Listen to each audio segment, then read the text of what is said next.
Thank you and welcome to the BBC Asian Network phone-in with me, Nihal, 1 o'clock. And I would like to know from you today, would you mind if your son or daughter married someone from, oh no, a different religion?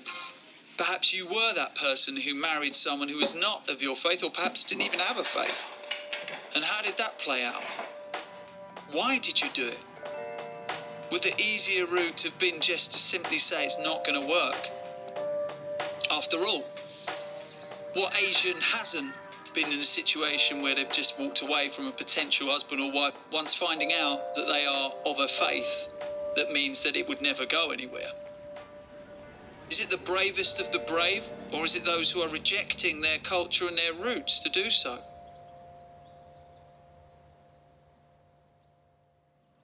I did feel really guilty, the fact that I liked him. And I thought, oh God, I've got feelings for someone who I really shouldn't have feelings for.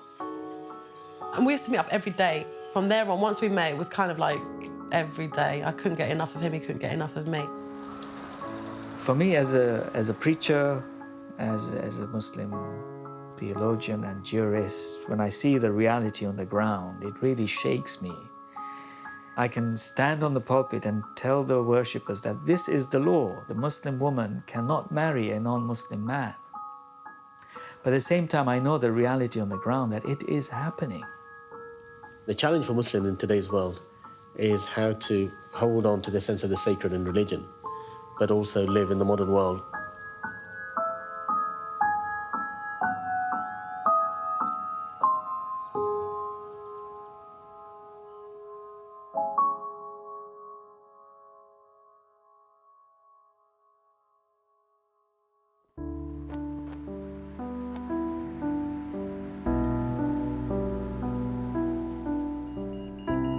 Colchester was predominantly white and middle class. I won't lie, growing up, I didn't feel like I had much exposure to other Asians. I could count on my fingers how many Asian families were around here. My parents are from Lahore in Pakistan. My dad came over in 1950. My mum came over in 1973. I never really saw myself as Asian or white or British or anything. I was just what I was. It's almost when I had, a chance to be a bit more independent growing up. I'd say around sort of 15, 16, that I started to question things around me, and I did start to feel different.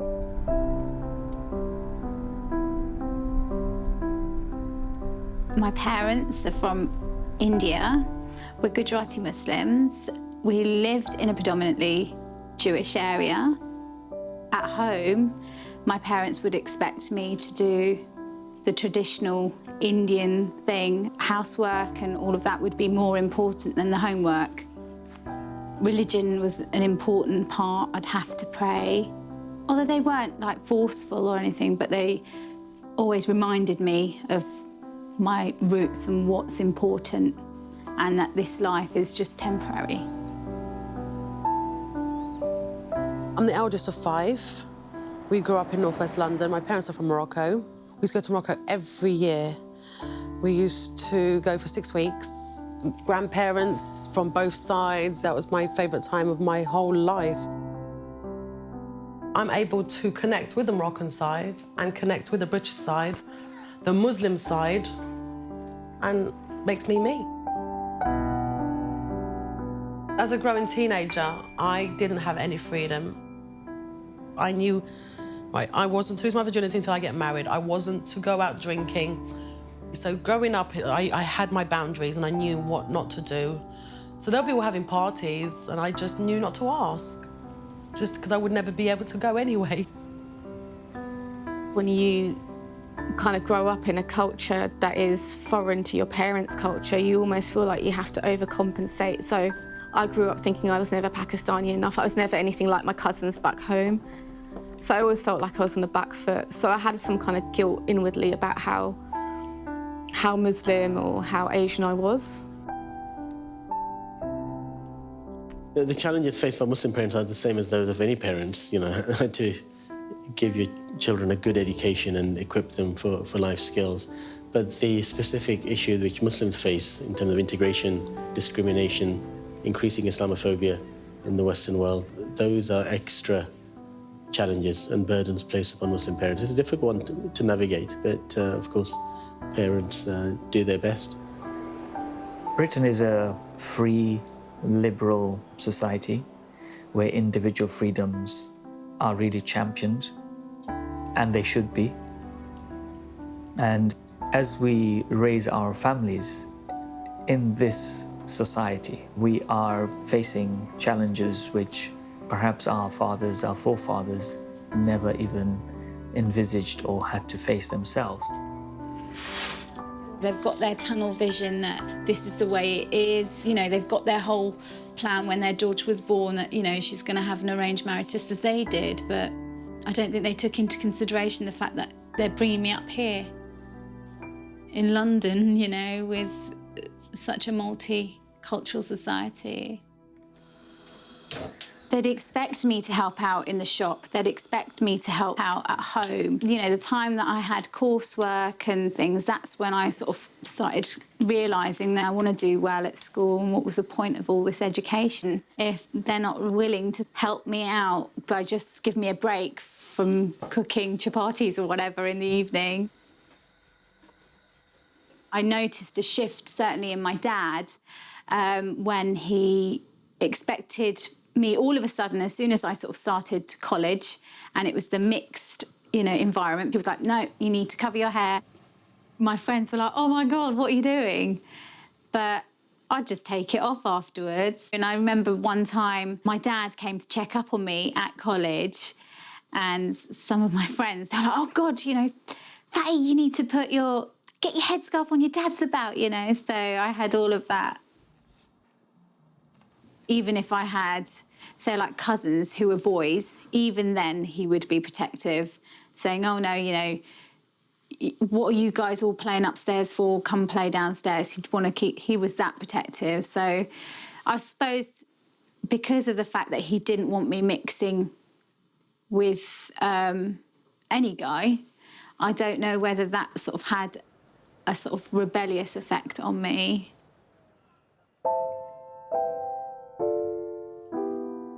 I was a very good girl growing up. I didn't do anything extremely wrong. I was kind of testing my borderlines, testing my boundaries, but a very good girl because I used to come home, cook, clean, do my homework, go to school the next day. Sometimes I bunked, but hey, I was growing up. I remember going to Morocco on a holiday. I was 15 in Morocco. The second day there, or the third day, I think it was the third morning, I woke up and I get all these guests in the house. And I just thought, oh my God, they're asking for my hand in marriage is so obvious. They come with all these presents and food, and me and Hafida, my other cousin, just sat in the room. We wouldn't come out because we knew it was one of us. One of us was going to be sold today. When they were asking for my hand in marriage and they were sitting there, do you know what? I knew the very moment that it was happening, and I knew right up to the end. It wasn't secret. Oh, my life. I was begging, I was crying in front of the mum's face, in front of the dad's face, in front of all their brothers and sisters. No, he drinks. No, I'm not living in Morocco. And no, he's not coming to England. I was being immature. I was doing it on purpose. I was making such a scene. So I said, well, you're going shopping tomorrow for a ring and a kaftan and a wedding dress. Anyway, I went shopping. I was saying, I want them Nike trainers, I want that top. And I was being really English, and I was being as English as possible. I want them high heels, I want that nail varnish, and I was hoping that they would see that they're going to marry a idiot. His dad and my dad are brothers. So marrying a cousin was even more of torture to me. I just thought, that's wrong. When I came back from my holidays in September, I kept it a big secret. I was so hurt. Do you know, I stopped being my playful, happy-go-lucky self. And then another girl turned up and sat there crying one day. We both cried together about being married. I found out she was married as well. It was not a happy place after that. I'd go to school knowing that I've got a husband. It's really kind of shameful. It took 4 years to recover from that. trying to get the divorce, trying to get over the emotional value. I felt no value in myself, that my parents had sold me so cheap, sold me so quick. Like, seriously, what did I do to deserve such an ugly, filthy, smelly man?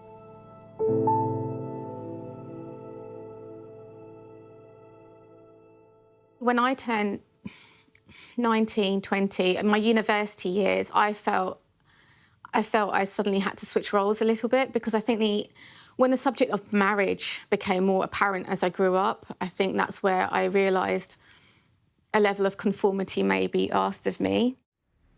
I became less westernised, I wore the shalwar kameez, I started cooking, I became a little bit more observant. And part of that happened because I met someone who was Pakistani and Muslim. So I work in investment banking.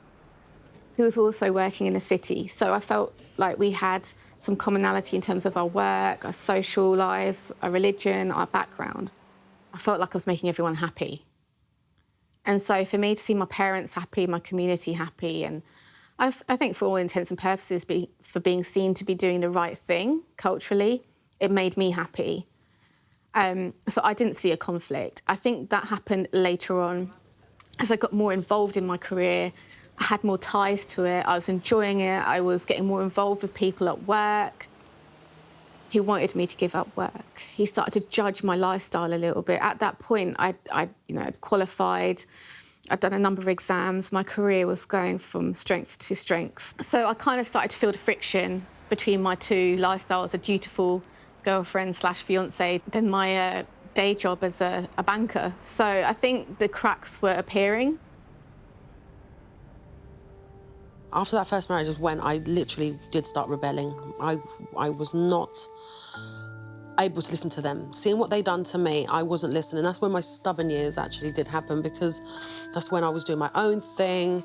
I thought, I've got a divorce now, I'm married and divorced. You said when you're married and divorced, you can do whatever you want. Well, here I am, I'm married and divorced, I do whatever I want. So I would come back late, 11 o'clock, which was late to them. Getting a few beatings here and there because I was not listening. But do you know what? I was rebelling even more. It got a little bit, the cycle got even more twisted, because the more I rebelled, the more harder they become. Being forced into a first marriage did speed up the process of trying to find my own husband. It was kind of like, I have to find my own husband before I get forced into another failed marriage.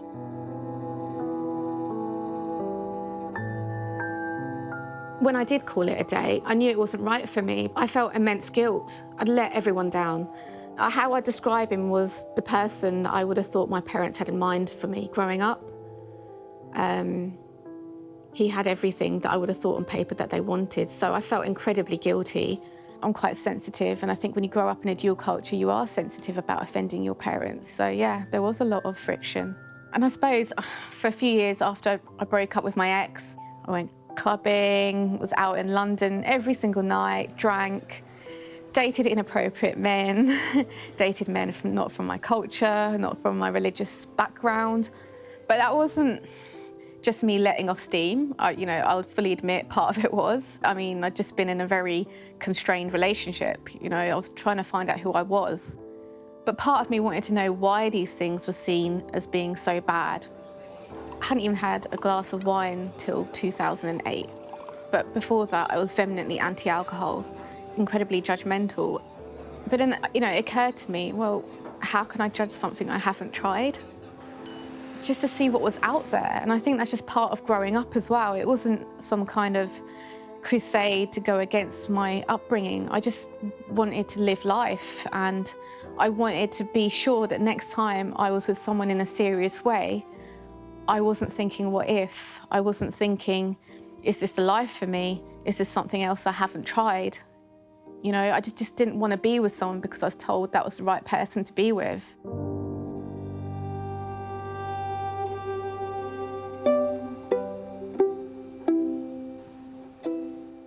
It was love at first sight. The way I see it, was love at first sight. I thought, this is too good to be true, and he thought I was too good to be true. My parents were never aware.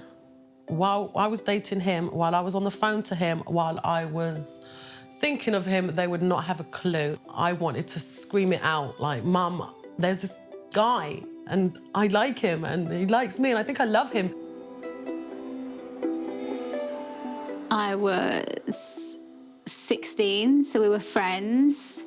We were going to some birthday party. He was going to be there, and I needed some help because I couldn't skate, and he was like impressing me with his skating. So sort of went round and was skating about with him, and I just sort of knew straight away the moment we sort of got talking that I liked him, and I think he felt the same.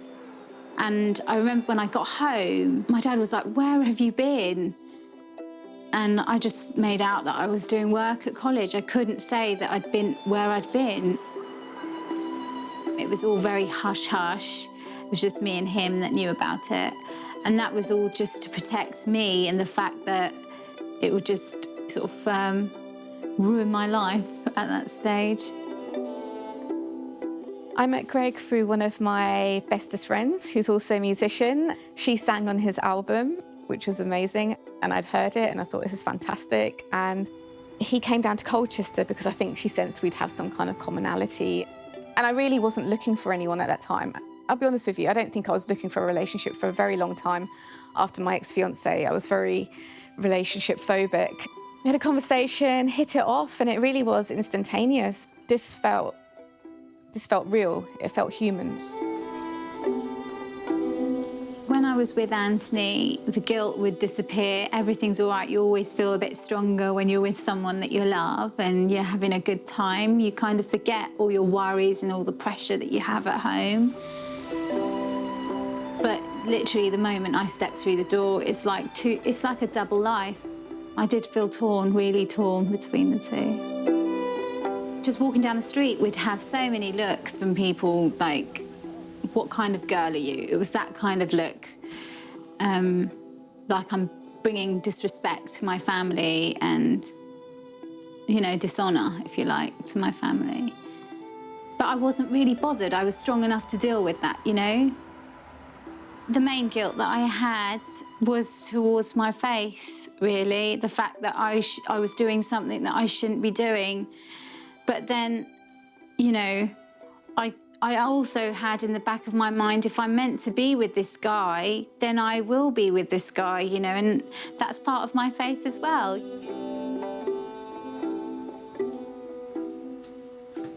Part of the laws of Islam say that a man and a woman can only be intimate and together physically if they are married to each other.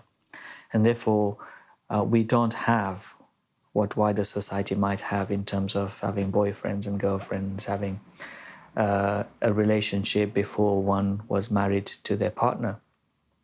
And as a result, when it comes to marriage within Muslim families, it's very much a family affair.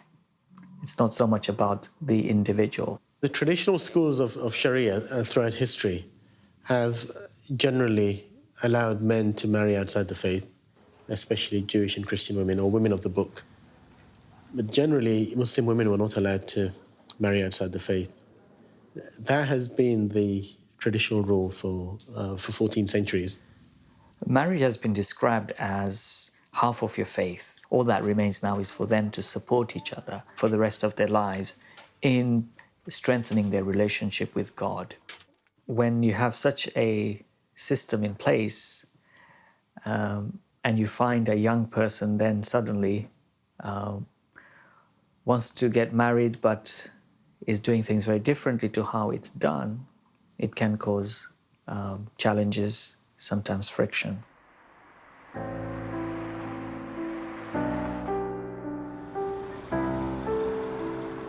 They locked up the shop, even though it was daytime, and they took me to the back. And my mum asked me if I've been doing anything I shouldn't have been doing.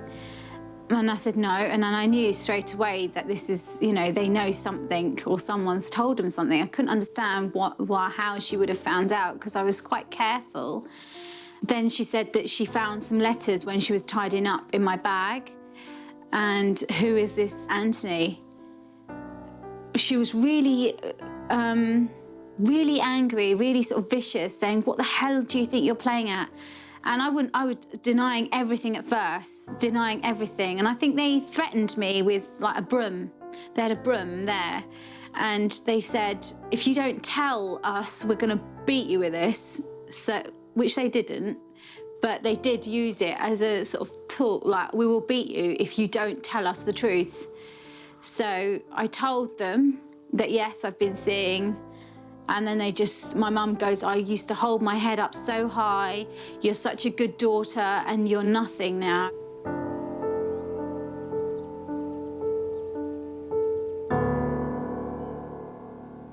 One day my excuses did run out, and that's when I got caught. I got caught in Wembley Market. I had ice cream on my nose. Where he bent down to lick the ice cream off my nose, and when he kissed me, I saw my mum behind him, and I couldn't breathe. I stopped breathing. I think I really stopped breathing. It was, do you know what? I'd rather be taken by the police.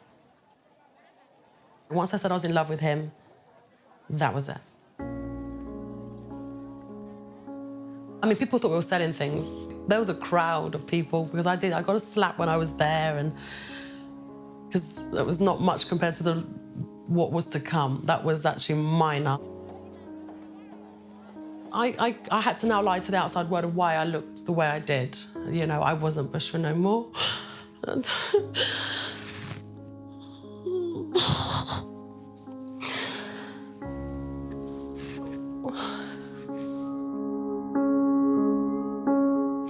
I could have actually had a better life if they didn't make me twist and lie and make every corner far easier than being at home. See, I stopped wanting to be at home because of their silly ways, and it was nothing really I was doing, it was nothing so big. All I did was fall in love. All I did was grow breasts, and all I did was grow up. I was crucified for being in love for a good 3 months. I don't go out, don't see anyone, and have my phone taken off me. No more college, no more work, no more nothing. It became home, home and home, just stay at home.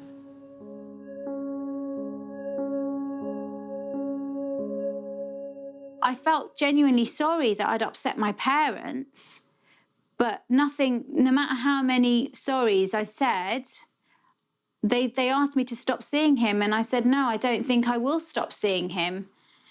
And then they just said, right, you're not going to college at all anymore, you're going to start working in the shop until the day you get married. So eventually I got to a point where I thought, I can't stay here anymore. They don't love me, they don't care. I'm just literally their slave, if you like. So I just rung up my friend one day and I said, and I knew my parents were going to be out, and I just thought, right, I've got 10 minutes to get my stuff, 10, 15 minutes to get my stuff together, and I'm just going. And then Anthony found out where I was and then convinced me to come home. It was all really stressful. I came home and I said, well, I need to go to college. I can't work in this shop. I'm not going to have an arranged marriage, and I want to marry Anthony at some point. And they said things would be different, but they weren't. They weren't. Most parents tend to be overprotective, maybe rightly so, and I can understand that on several levels. One is the first level, which any responsible mother or father will feel their duty to God and the requirement to follow God's law. And then you have the societal and social pressures of your family, your extended family, friends and neighbors. In most cases, it is seen as a bad thing for the parents that, oh dear, your son, your daughter is seeing somebody that they're not married to, or somebody who's not Muslim. So there are all these pressures. He was really fearful of my dad, just from my stories. He was panicked. And I kept telling him, the only way we're going to be together is if we get married. And he would say, no, I can't get married, I can't do it. And I think for 1 week, the longest week of my life, then we broke up. Or was it 4 days? Something like on them lines, it felt like a week. It was 4 days. And he says, what have I got to do? I can't live without you. Traditionally, Muslim women were not allowed to marry outside the faith. So what's been happening for the last 30, 40 years in Britain is where Muslim women did want to marry somebody who's not Muslim, it would automatically assume that he has to convert to Islam. That's the only way she can get married to him. And certainly throughout the 70s, 80s and 90s, that's what generally happened. He stepped up, he met my dad, and he says, "Are you willing to convert?" And he says, "Yes, I'm willing to convert." We went to a mosque and we done Shahada. And he's a very Catholic boy. I mean, so Catholic, he would do his Catholic thing before eating. He would do his Catholic thing before anything. He would do Easter, Lent. I mean, I didn't know much, but I got taught more from him. So for him to be such a strong Catholic, and he changed. And the reason why he did is he did say that we believe in exactly the same thing. There's only a few little differences. And he really did see it as the right religion. So it took a man and a half to have to do what he did. That was when I got married. That was the second stage of my life, and I wish they didn't do it so quick, that's all. They married me off in 3 months flat. It took me 2 years to come out to my mum about Greg, actually, because I feel like I didn't want to rock the boat till I knew myself that it was going somewhere. There was no need to drop this bombshell if it was just going to be a fly-by-night relationship, or something that was just not going to work. So I felt like I owed it to myself and I owed it to Greg to give the relationship a good go before I started bringing other people into it. And also, I know if I was to bring it up very early on, I know my mum would have impressed the importance of marriage early on, because from her point of view, people don't necessarily date for such a long time. So, you know, there would have been pressure on us from day one to get married fairly quickly. And I wanted to give the relationship a fair go. My real appeal to young people would be, you have every right to find happiness for yourselves in your lives, to find a person that you can be married to. But in your own mind, for yourself, with your relationship with God, you should try your best to make the right choices. If you're going to go ahead and marry someone that you really, really love, but your life is going to be filled with challenges from your parents, from this, from that, from the other. It's a life of turmoil. So please don't make hasty decisions. Don't rush to make a decision. When I got married, I expected my life to obviously dramatically change, and it had. You know, see, I had a new job, new life, a new house. The freedom that I had, I could go wherever I wanted, when I wanted. It wasn't that I was chasing no more. It was chasing just to be happy. Martaha, in Arabic, martaha is just a peace. And I could never change. I couldn't find the peace. I couldn't find the peace whatsoever. You know, I'd go to bed and I was with the man that I wanted. I was in the house that I wanted. I had the job that I wanted. But I wasn't at peace.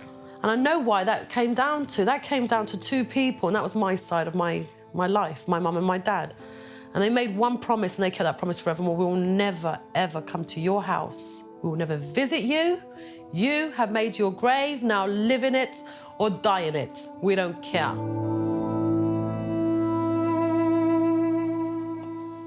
Well, my mum, before we used to talk quite a bit, and, you know, I'd spend time cooking with her in the kitchen. This has gone on since I was young, so we've had that time together every day in the kitchen where I'd be helping my mum for an hour plus sometimes. Before, I used to be able to confide in her and tell her everything, but this very one thing, that's the one thing I couldn't talk about. That really upset me, and I'm sure it upset my mum, because she felt that she'd lost me too. At the time, I thought, how can she be so cold or not, you know, it's very upset, you know, upset me a lot. Then I sort of withdrew, and I felt like anything I would say would be wrong, so I didn't open up. I didn't have anyone to talk to. The conflict with my mum, I wouldn't say we were fighting every day. It was almost like a quiet disapproval at times. I think that's the hardest thing to deal with when you do already have a level of guilt anyway for not conforming to what your parents want. And then she'd bring up the Quran and, you know, a Muslim girl cannot marry a non-Muslim man, or, you know, aspects such as those. And I think it wasn't that I hated her for it. It was more a case of I felt like we were almost drifting apart for two people that used to be so close. There came a point where it was just too much for me, the lying and trying to sneak out. So I did actually tell my mum that, you know, Anthony was someone I wanted to marry and stuff, and they agreed to sort of meet him. This was probably 2 years into our relationship. Anthony came to the shop and they had this sort of meeting, if you like, in the shop. And they did actually like him. But then my dad was going to like a gathering, a Muslim gathering that evening. And I think my dad was trying to test him or either push him away or something. He said, oh, you know, if you're really interested in converting, then come with me. So he went, and Anthony just remembers just sitting there in silence. And it was a bit much for him. And then the next day when I actually spoke to Anthony, I was kind of excited thinking, oh, that went well. But then Anthony was just like, he just found it all too much. And he said that he doesn't think that he'd be able to convert. So that we went backwards, a back step from there, and that's when my mum and dad thought, hold on, he's just completely backed off. He doesn't want to know now. I just remember one time my mum was really quite cross, saying, I never want you to see him again, and she made me sort of swear on the Quran, and you're not really meant to do that.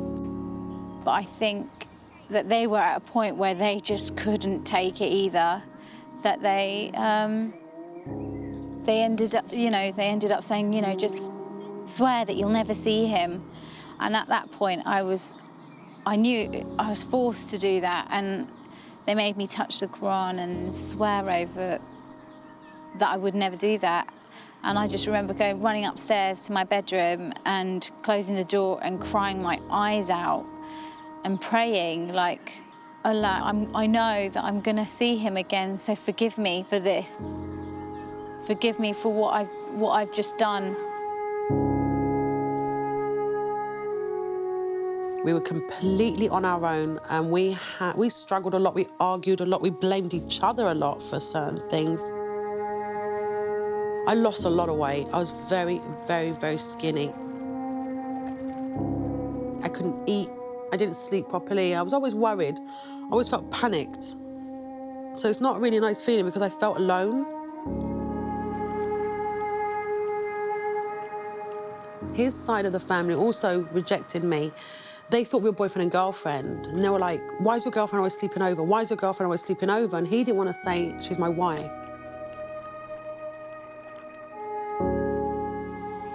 His parents didn't know about me because he was just scared to tell them, because he went behind their back as well. Maybe they were a little bit frightened because it's all new to them as well. You know, my culture, and it's what you're used to, isn't it? I thought that maybe he wasn't that serious, possibly, over me, as I was over him. We carried on seeing each other, but there came a point where, you know, 4 years down the line, I just thought, where am I going with this? And we used to have lots of sort of arguments over that. And I used to say that I go through so much for you, just trying to get out.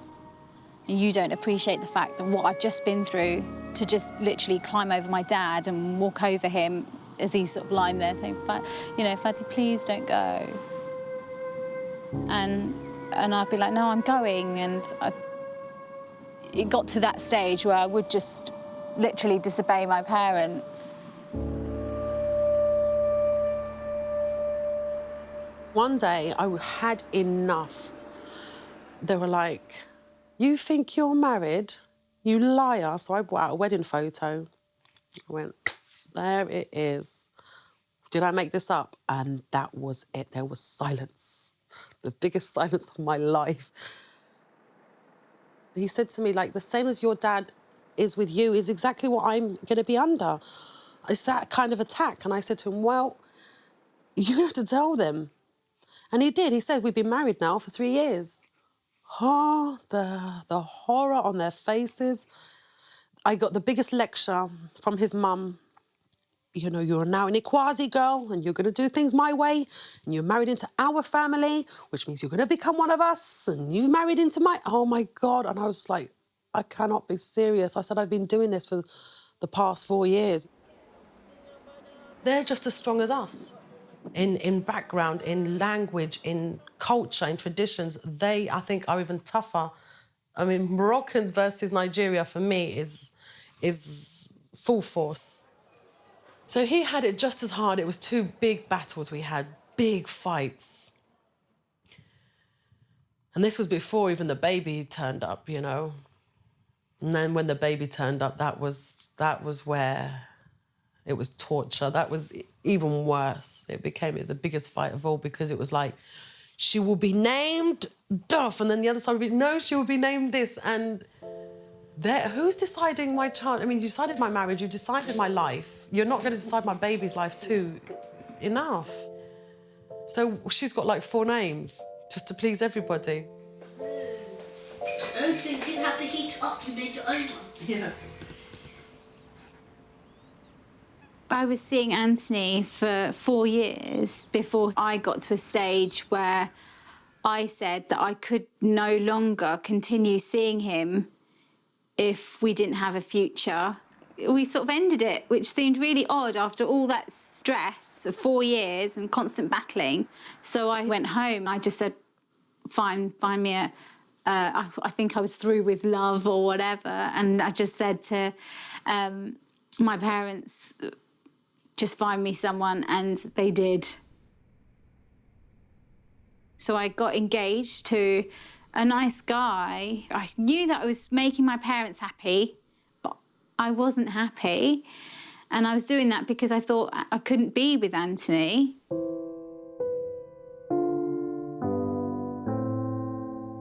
It was only a few days after I got engaged, Anthony told his parents, and within that time, he tells me that he'd stopped eating, and he just looked really sort of ill, and his parents actually asked him what was wrong.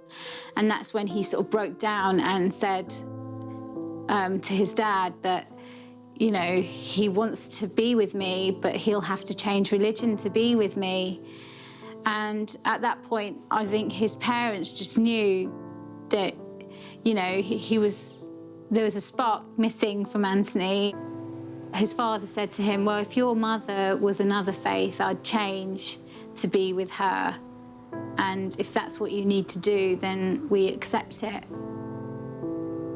And then Anthony found me and said that he's told his parents and he wants to marry me. So then it all changed. I'm like, oh my God, now, you know, the day after I got engaged.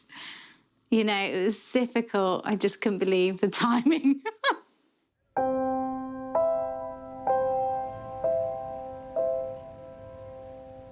It was only a month after that conversation, month or 2, that we got married. I think we just decided we were going to get married and that's it now. We wanted to get married, so it was all really quick. I was really aware of the fact that I wanted my father to like him and get to know him. They'd go to mosque together, and I think that sort of helped build their relationship.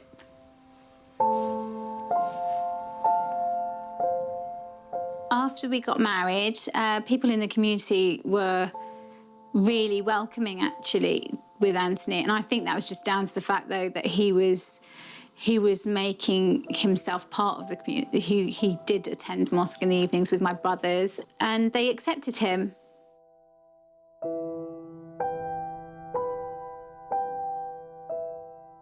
I have a very big problem at the moment, which is I'm going to go and get married in Nigeria, and I'm going to have to go into a church to get married. And he says to me, I done it for you, you have to do it for me. Because his parents still don't look at me like we are legally married. Because he got married on our side. It was more of a secret wedding in their view, in their eyes. And now I'm going to have to go to Nigeria and have another wedding, which is quite frightening. People I don't know. But you know what? He's right. He done it for me. I got to do it for him. And it's just for people to see that we're married, and it's all about people.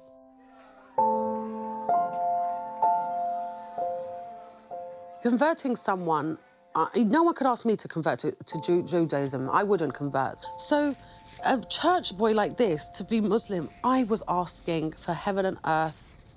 It's impossible. But he did. And he did it for the sake of love. But really, his heart wasn't there. He just sort of done it anyway. He didn't want to lose me. And he'd done it, whether it is fake that he went to the mosque, at the time he went with great intentions. What we've noticed since the noughties is that more and more men, and the women, are actually saying this is not acceptable. We don't want half-hearted conversion or forced conversions, and no man should be forced to change their religion against their will, unless unless it's a heartfelt conversion. Faith doesn't make sense if it's forced. If you're forced into a faith or to believe something, you can't actually. It's a nonsense, and it is a fake, it's a farce. We're left with only two options. One is that the Muslim woman marries outside the faith, where her husband doesn't convert to Islam. And the second is that they don't get married at all, and that this rule stops them getting married at all. We have talked about conversion. Actually, Greg's incredibly open to it. He has offered to convert already, but that's something that's still ongoing, still in flux. And I feel, you know, that's Greg's journey, that's not mine. If he feels that's something he's interested in and something that he's felt, you know, an affinity with whilst being with me, then that's great. I'll be honest with you, it would make my life a hell of a lot easier. But I don't want the hypocrisy of him converting just for the sake of it either. When somebody accepts Islam as a way of life, as a religion for themselves, it has to be done for the right reason, that is for the pleasure of God, not so that one may be married to a Muslim woman or to a Muslim man, etc. It's a space that I am very keenly keeping an eye on. I think the time has already arrived where this requires a national level of discussion amongst scholars. The small minority of people who do allow interfaith marriages are simply adapting to changing societies, because it is the fundamental principle of Sharia and of Islam, always has been, that these rules are for human benefit and are supposed to promote the welfare and well-being of people. And if the rules, such as stopping people getting married, are not promoting their welfare but actually causing them harm, they actually become very un-Islamic. So the reformers, if you like, are recapturing the original spirit of Islam.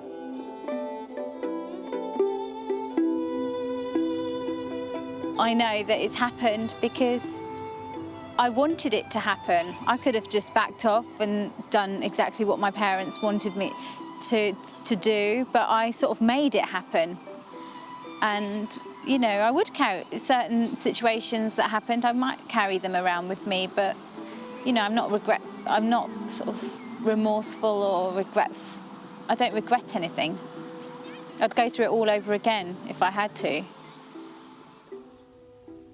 There has to be a point of call on for parents to deal with, because that is heartbreaking. I can understand now I'm a parent, it's not easy. But there needs to be a point of action, like what do they do? And rather than just stay hibernated in a closet because they're too embarrassed to go to the mosque and face people, it's so unfair. Their religion gets... I couldn't go to the mosque for a very long time because I was so embarrassed. Oh, you're the one who married... Ah, you're the one. My God, I was the first one. And now it's happening a lot. I guess I've opened up a lot of doors, but I still stand by my guns.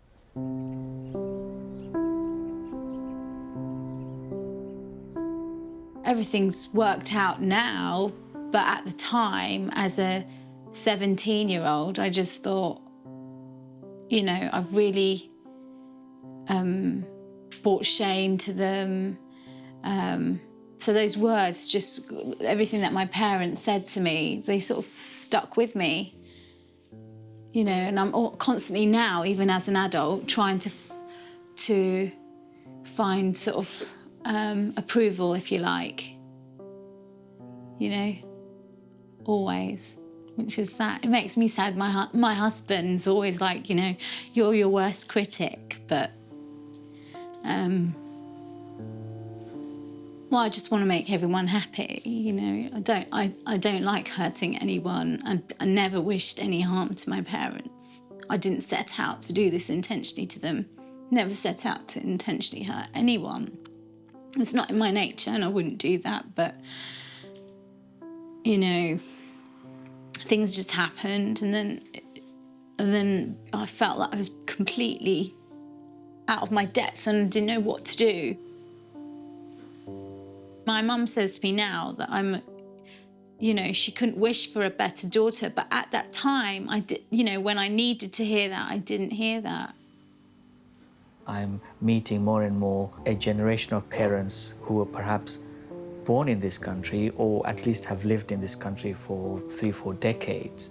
Their attitude is very different to the attitudes of the first generation that came to this country, where now they're very openly and confidently saying, look, you know what, we've said to our son, we've said to our daughter, whenever you find somebody that you feel is the best person for you to be married, just let us know and we'll sort it out for you.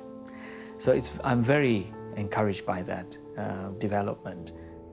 The new challenge now is that what if their youngster goes and finds somebody of a different religion that they want to be married to? And especially if their daughter wants to marry, say, a Christian man, what then? And that's where the real challenge lies.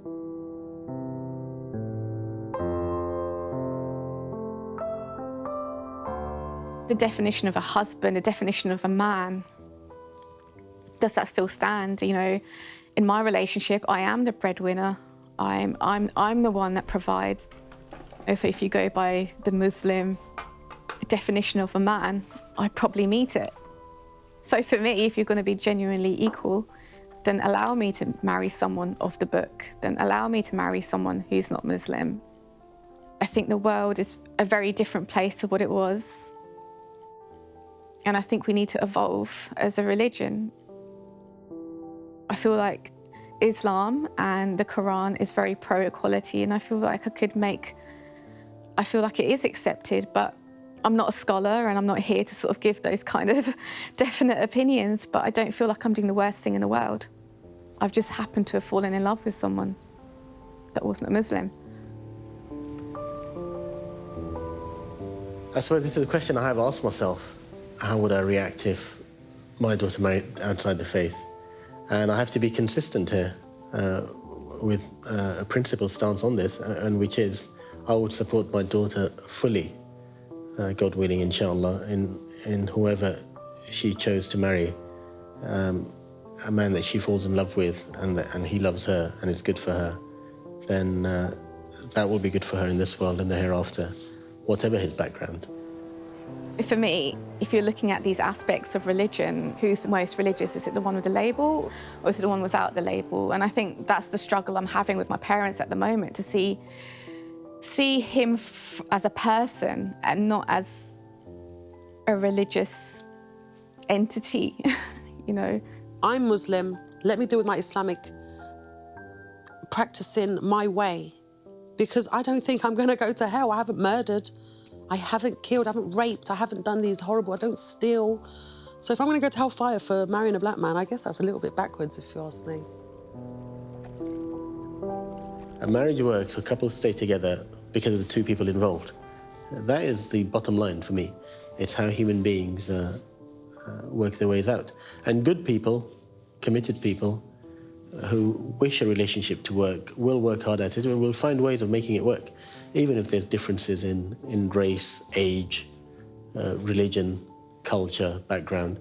And of course, there are many mixed race couples, mixed culture couples. A difference of religion should just be seen as another complicating factor, if you like, which is also a challenge and an opportunity, actually, to learn from each other, to be very creative, if you like, and fruitful in that relationship. I'd say our culture is a mixed, beautiful culture. It's not Indian and it's not English. We've got a whole balance, and I think that's what's important in life. Now that I've got my own family, I think my children are really lucky with the fact that they've got the best of both worlds. They say themselves how lucky they are that they get Christmas presents and they get Eid presents, and how lucky I think they feel that they're blessed in that respect, that they've got two completely different families and different beliefs, But it works. I think it works.